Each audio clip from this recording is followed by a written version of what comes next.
Je vous salue tous dans le nom puissant de Jésus-Christ de Nazareth. Vous qui êtes membres du temps des paroliers, vous qui nous faites l'amitié de nous suivre ici et ailleurs, que la grâce et la faveur de notre Seigneur soient sur vous. Bienvenue à notre dévotion matinale. Aujourd'hui, nous parlerons des bénédictions en Christ. Deutéronome 28, versets 1 à 2. La Bible déclare: si tu obéis à la voix de l'Éternel, ton Dieu, en observant et en mettant en pratique tous ces commandements que je te prescris aujourd'hui, l'Éternel, ton Dieu, te donnera la supériorité sur les nations de la terre. Voici toutes les bénédictions qui se répandront sur toi et qui seront ton partage lorsque tu obéiras à la voix de l'Éternel, ton Dieu. Amen. Vous savez, le passage de Deutéronome 28 cite un ensemble de 12 bénédictions qui sont assimilables aux 12 portes de la Nouvelle Jérusalem et qui font référence à l'une des 12 tribus d'Israël. La bénédiction du verset 3, quand vous allez poursuivre la lecture, est cette bénédiction territoriale.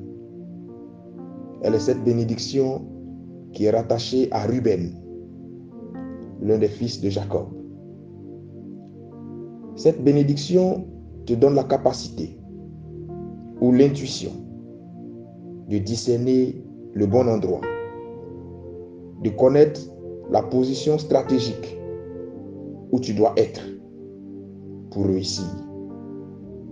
Car en vérité, chaque chose que Dieu veut faire avec toi exige un environnement spirituel et physique favorable.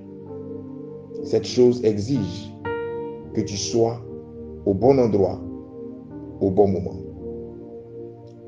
La bénédiction du verset 4, quant à elle, est celle de Siméon. Cette bénédiction a plusieurs branches ou sous-branches.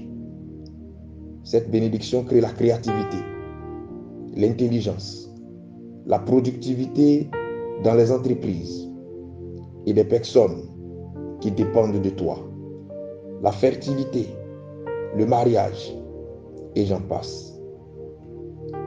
La bénédiction du verset 5 concerne Lévi, un autre fils de Jacob. Celui qui possède cette bénédiction ne manquera pas de nourriture physique, spirituelle ou émotionnelle.